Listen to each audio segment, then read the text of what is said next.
All right, man, let's talk about Pistons getting the W over the Sacramento Kings. Was down a bunch. I turned it on day yesterday, and they was getting whipped.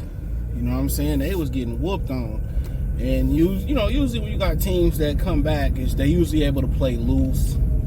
We've seen it with years with Stafford, where they were down a bunch of points, and Stafford had to play carefree, loose football, where the game wasn't in the balance. And they would come back, and other team would just, get into prevent defense, and, we just sneak up on them and steal the game at the end.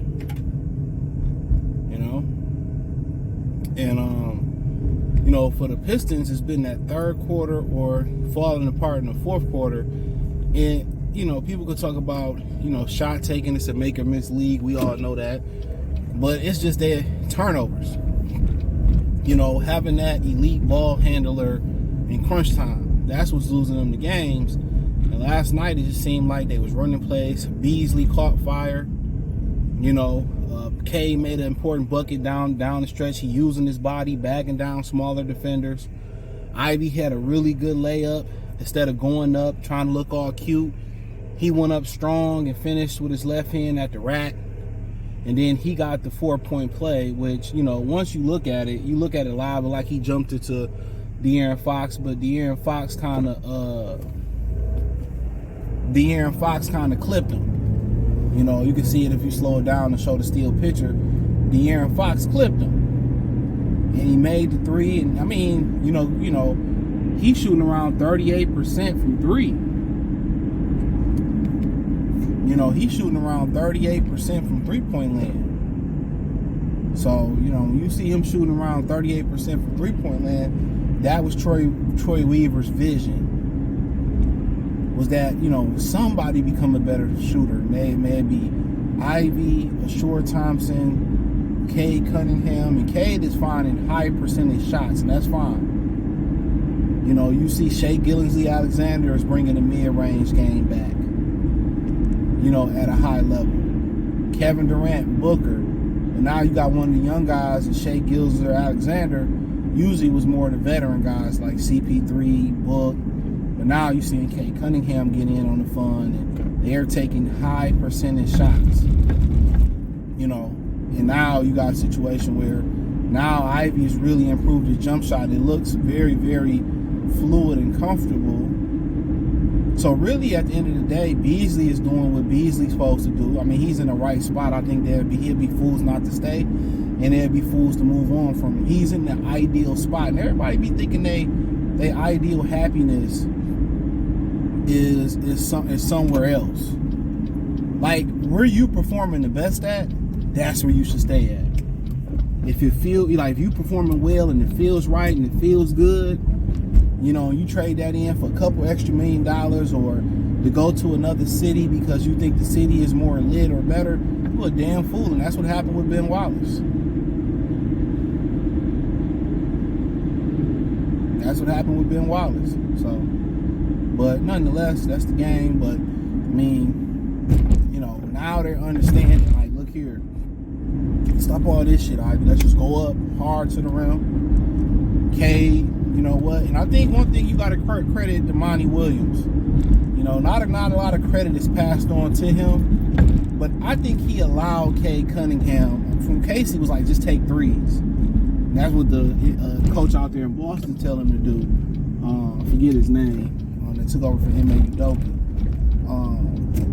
He told them to just shoot threes. But I think Monty told Cade, hey, man, get the high percentage shot. Get the mid-range game. Use your frame. You've seen a lot of mid-range Cade, midi Cade last year. And I think, JB like, yeah, do that. Because where JB come from, Garland and Mitchell was either, slashers, or they were settling for three-pointers. Mitchell will get to the mid-range, but Cade is he's really using his size, his strength.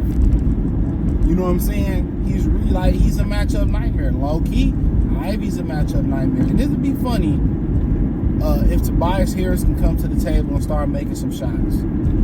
if Tobias Harris can pull his weight shooting the ball, which I'm not in panic mode yet, because he's defending at a high level. I'm not in panic mode yet about that part of the game. But if he making shots, they're a playoff team. I mean, I'm not a playing team. They're a playoff team. But what he's bringing to the table defensively, I just think it's going overlooked because everybody is so enamored with the three-point shooting. You got to remember, they couldn't defend a brown paper bag at the 4. That's part of the reason they brought Ron Hollins in. Really, Ron's future is at that 4. Or sure, future is at the 3. But what's holding them back is shooting and health for a short. That's their future.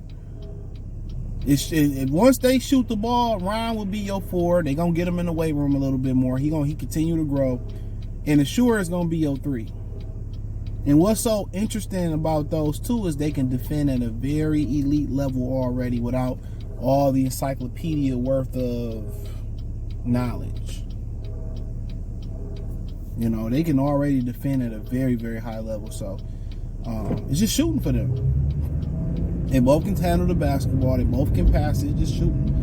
Ivy is the first guy to come to the table out of the young guys and really shoot the ball, improve shooting the ball. Fred Vincent has probably done an amazing job with him. He's shooting at a high clip. Now it's just learning how to, harness his speed. It shouldn't be 3 or slash. Sometimes it's escape dribble, do what K do, get to that 10, 15, 16-foot range and hit that midi. And once he kind of add that to his game, that midi to the game, he's an all-star. He's an all-star. Seems like he's better with his hair too, but he's an all-star. So learning to close games out where they wouldn't been able to close, where they couldn't close games out, was turnovers.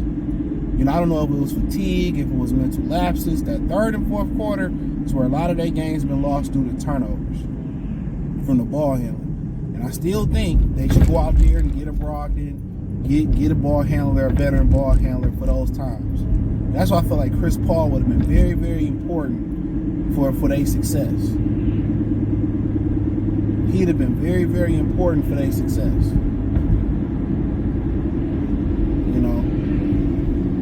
Very important.